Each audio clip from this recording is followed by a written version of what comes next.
every branch in me that bears no fruit, he cuts away. And every branch that does bear fruit, he prunes to make it bear even more. God prunes the branches. How? By cutting off all our so-called disorder or useless attachments, those harmful connections we have made, those attachments, we have all kinds of attachments to persons, to sex, to the pleasure of sex, pornography, pleasures of food and drink, to positions, power, even to places. If I'm transferred from one place to another, if I'm very much attached to this place, I will experience the pains. So such pruning is painful to our human nature. And when this happens to us, we may ask, what have we done to deserve such treatment from God? We thought we were already good Christians. Not many can see God's purpose, God's intention beyond all these trials. That God is not so-called punishing us, no, but purified us from whatever hinders spiritual growth. Otherwise, the results of our striving will be very mediocre, and we will not bear the abundance of fruit which God expects from us. So patient suffering is a real test of faith. Privately, I would like to add 9 habits. 9 habits will be patient suffering, because we all face this in our daily life. That I may be mindful when I experience all the inconveniences, irritation, anger. Be patient. It is inevitable. It is easy to praise and thank God when all things are running smoothly and well. But let there be some painful sickness or simply a misunderstanding in which our reputation has been damaged, then patient, long-suffering will show out the quality of the branch that is destined to bear much fruit. In fact, all major religions, psychology, sociology, human experiences tell us that the journey to growth, the journey to success, to maturity, to compassion, or the fruits of the Spirit is extremely paradoxical. That mostly we grow by being broken-hearted. Go to Prophet Isaiah. God has come to heal the broken-hearted, of falling apart. So in order to grow and mature, we must first fall apart. Go into the dark. We don't understand why. We lose our control on what is normal. We enter into a frightening chaos. Suddenly I got news, I got cancer, this and that. It's scary, a bit chaotic. We lose our everyday securities and be carried in pain, in confusion to a place where, for all kinds of reasons, we were not ready to go on our own. We may wonder, why is there not a more pleasant road to growth and maturity?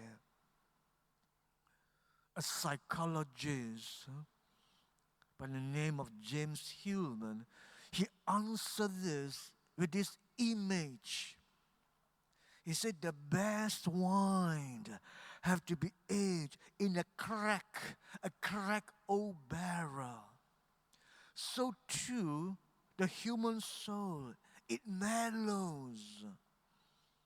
It takes on character and comes to compassion only when there are real cracks, painful ones, cracks in our body, in our mind, in the body and the life of the one who carries it.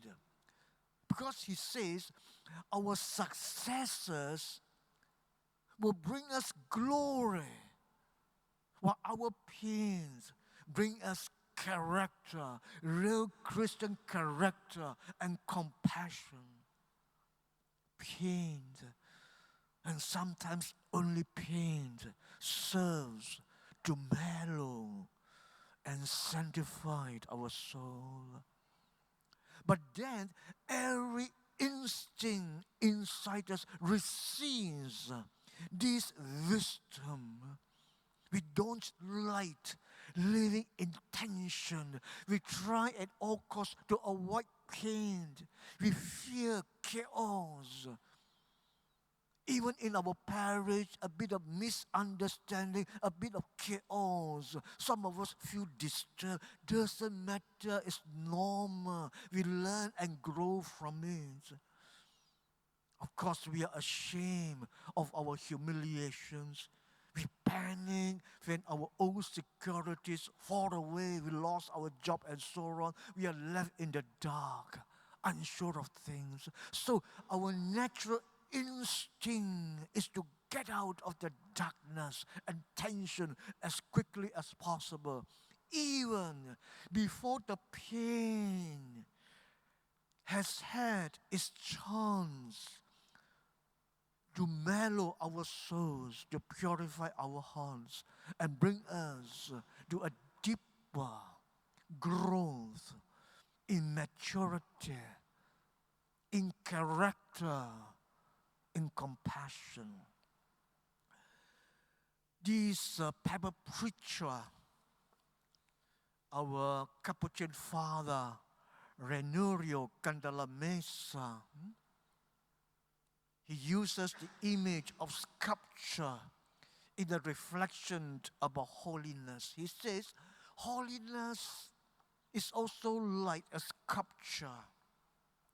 He says the Italian artist Leonardo da Vinci, he defines sculpture, just like the artist, as the art of removing.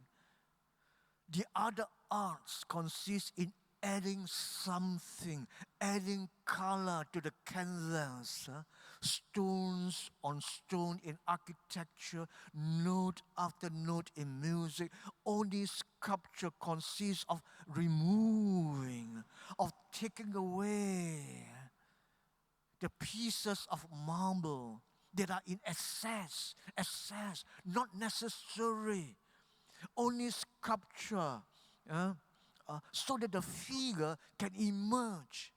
That figure can emerge that one has in mind. So Christian growth is also obtained like this by removing or by detaching, making useless pieces, all those obstacles, remove the forals, namely all our disorder, desires, whatever attachments, project carnal tendency that disperse us and do not let us finish anything. Then one day, another Italian artist, Michelangelo, all the artists will know these names. He was walking through a garden in Florence. Then he saw a block of marble in the corner, protruding from the earth, half covered by grass and mud. And he stopped suddenly. He stopped as if he had seen someone, the vision. And then he turning to the friends who were with him, he exclaimed, "An angel is imprisoned in that marble." Of course, his friend don't see anything, "I must get him out." And then, armed with a chisel, he began to work on that block until the figure of a beautiful angel emerged. We see nothing. We see a block of marble. But he sees an angel hidden within. So God also looks at us and sees us this way. So in one sense, this is the art of seeing, vision, contemplation. We don't see. So God also sees us in this way as shapeless blocks of stone. He then says to himself, "Therein is hidden, You don't see, you see nothing. I see." He sees hidden a new and beautiful Christ is hidden there. I want to bring it out. St. Paul writes to the Romans chapter 8, we are predestined to be conformed to the image of his Son. And then what does God do? He takes the chisel, which is the cross, the daily cross, and begins to work on us. He takes the pruning shears and begins to prune us. He prunes every branch that bears fruit.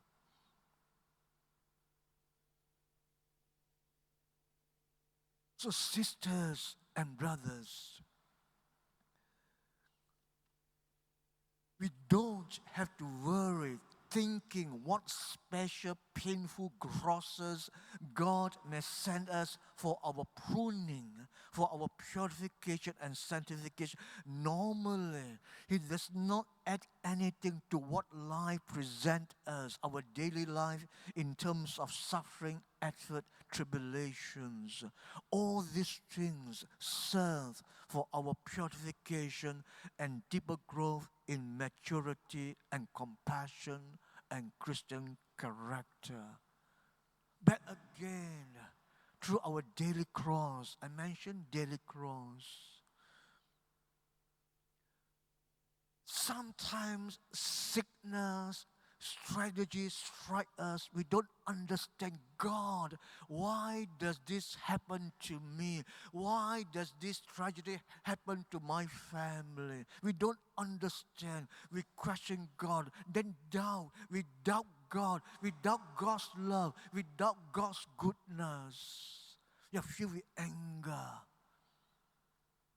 Right now, the image of one parishioner came to the mind. She was very angry with God because of her hurts.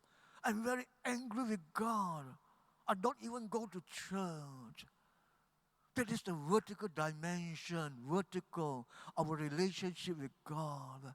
That's why growth in our relationship with God is very important.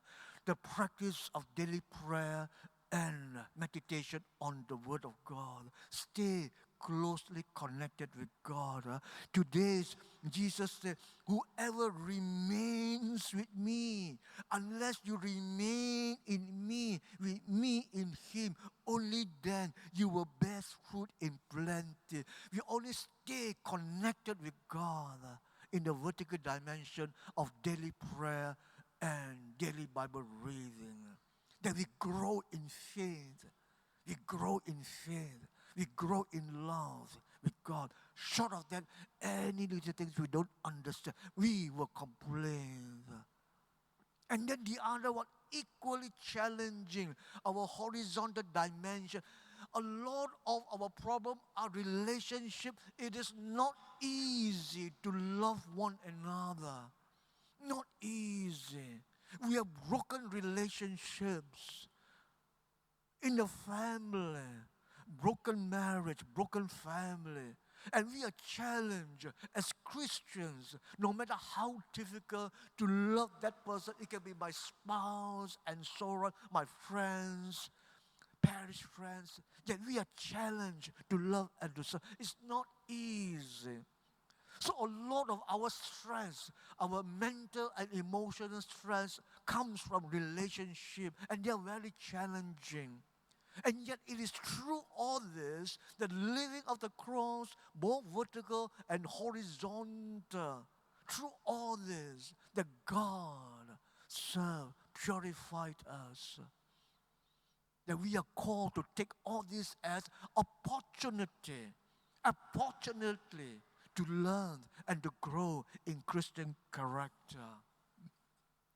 Sisters and brothers, we all want to shine, but shining is always costly.